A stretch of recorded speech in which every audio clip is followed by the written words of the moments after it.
ফার্স্টেই আমরা শেওড়াফুলি থেকে হাওড়া গোঘাট লোকাল ধরে আরামবাগে চলে যাই। সময় লেগেছিল 1 ঘন্টা 45 মিনিট।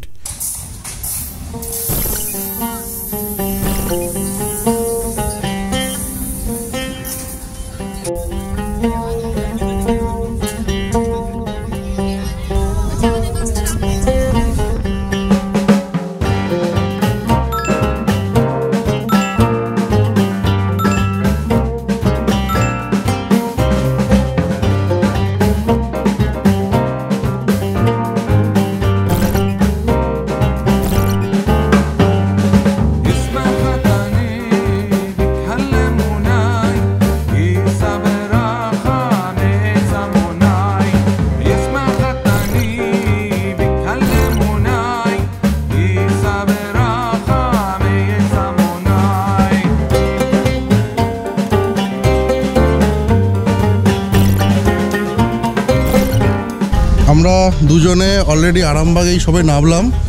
টিফিনও করা হয়ে গেছে, যেটা আমরা প্রতিবারই যেরকমভাবে করি, পরোটা আলুর তরকারি। তো এখন আমরা নেমে গেছি, আমাদের টোটো স্ট্যান্ড ওদিকে আছে, ওই দিকে দেখা যাচ্ছে। টোটো স্ট্যান্ড করে আমরা যাব বাস স্ট্যান্ডে, বাস স্ট্যান্ড করে বাস ধরে আমরা যাব আমাদের ডেস্টিনেশন। কপাল খারাপ থাকলে যা হয়, টোটো পাইনি। তো আমরা আরামবাগ স্টেশন থেকে এই পায়ে হাঁটা পথে 1 কিলোমিটার হেঁটে আরামবাগ বাস টার্মিনালে পৌঁছাই।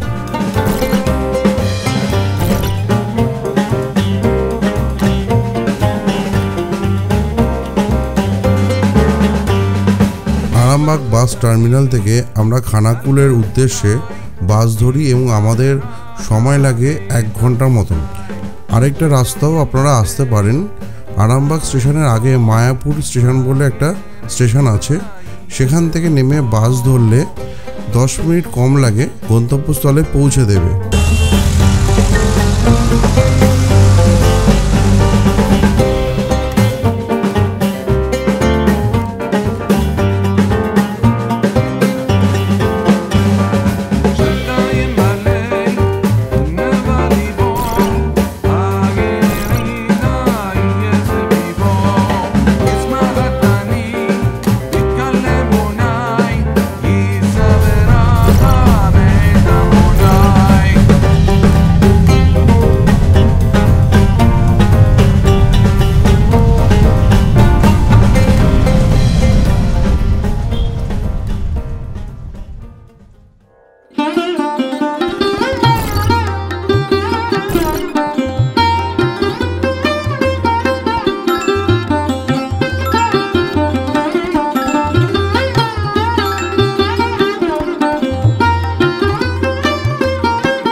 সবচেয়ে বহু পুরাতন।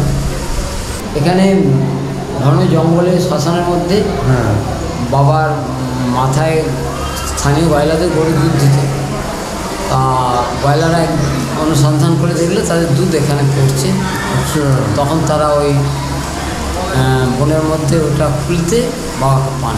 সতীপীঠটা হচ্ছে 51 ফিটের 1 ফিট। এটা নিয়ে অনেক বিতর্ক ছিল। বর্তমানে ঐতিহাসিকরা বিশ্বাসন করে বলছে যে যেহেতু বাবা ডানে মা বাঁয়ে আছে, পিছনে বিরাট মহাশ্মশান, তার পিছনে মহাবেগবতী নদী রত্নকর, তাই এতে কোনো বিতর্কের অবকাশ নেই। ইনি হচ্ছেন স্বয়ং শ্রী ঘণ্টেশ্বর এবং দেবী সতী রত্নাবলী, এবং এই হিসাবে এখানে ওনাদের পুজো করা হয়। ঘণ্টেশ্বর শিবের বিরাট গাজন হয়। এমনি আপনি থাকাকালীন এমন কিছু একটা অলৌকিক ব্যাপার যেটা আপনার মানে খুব দারুণ লেগেছে? এক ভদ্রলোক এখান থেকে এই আরামবাগের ওখানে বাড়ি ছিল, তার নিজের পায়ের এক অসুখ নিয়ে এখানে আসেন। গোটা ভারতবর্ষে তিনি চারদিকে সে পা দেখিয়েছিলেন। পাটে যেখানেই টিপত পায়ের চারদিক দিয়ে পুঁজ বেরোতো। ডাক্তাররা আশা ছেড়ে দিয়েছিলেন। তা তিনি গায়ে কাঁটা দিচ্ছে, তিনি কাঁদতে কাঁদতে এসে বাবাকে বলেছিল যে আমার এই পা ভালো করো বলে বাবার পুকুরে স্নান করে বললো আমি 5 রকম কড়াই দিয়ে পুজো দেবো।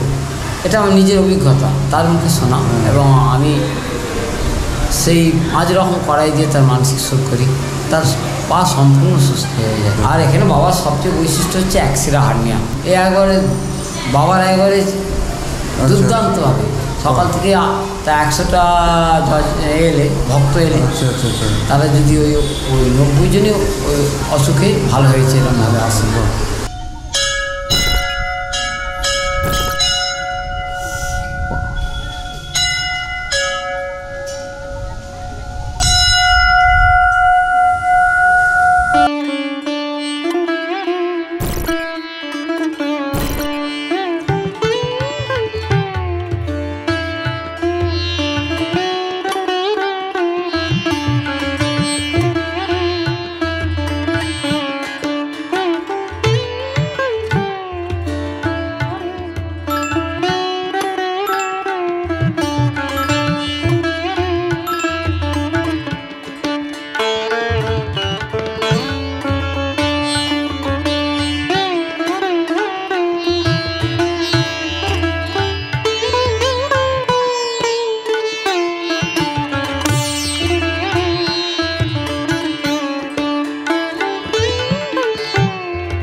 দুপুর 1:30টায় মন্দির বন্ধ হয়ে যাওয়ার পর আমরা পায়ে হেঁটে এগিয়ে যাই এবং একটা খোলা মাঠ দেখে সেখানে বসে আমরা লাঞ্চটাও সেরে ফেলি।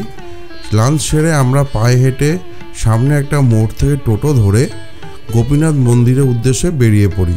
টোটো ধরে 3 কিলোমিটার দূরে গোপীনাথ মন্দিরে আমরা যখন পৌঁছাই তখন বেলা অলরেডি পড়ে গেছে, প্রায় 3টে মতন বাজে, আর ভাড়া মাত্র টোটোতে নিল 10 টাকা।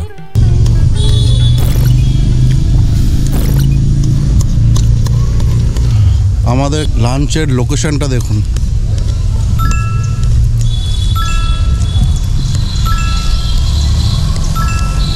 এখানকার স্থানীয় খেলার মাঠ।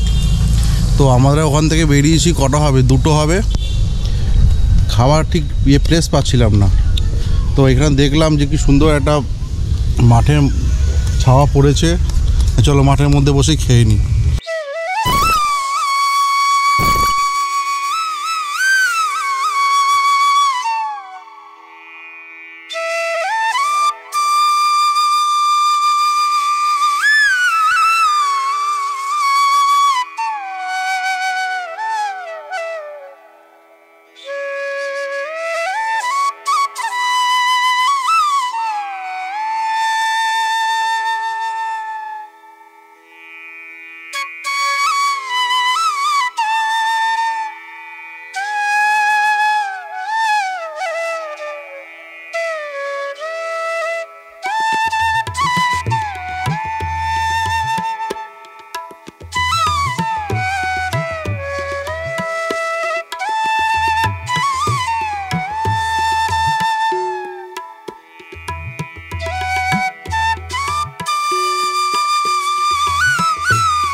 এখন প্রায় 3:30 বাজে। আমরা এক্ষুনি গোপীনাথ মন্দিরে ঢুকলাম, কিন্তু ব্যাড লাক যখন হয় ব্যাড লাকই, মন্দিরের গেট অলরেডি বন্ধ। ভোগেরও কোনো টিকিট পেলাম না, কেন ভোগও শেষ হয়ে গেছে। যা আছে যতজন লোকজন আছে ততজন লোক পাবে। আর সেক্ষেত্রে আমরা একটু ঘুরে ঘুরে দেখলাম, কিছু ছবিও তুললাম। এখানে যদি আসেন তো একটু তাড়াতাড়ি সকালে ভোরবেলা বেরোবেন। মন্দির বন্ধ থাকায় আর বাড়ি ফিরতে হবে, কেননা অনেকটা দূর আমাদের আসতে হবে। তো সেই কারণে ওখান থেকে বাস ধরে আমরা তারকেশ্বর স্টেশনের উদ্দেশ্যে বেরিয়ে পড়ি। 1 ঘন্টার মধ্যেই আমরা পৌঁছে যাই।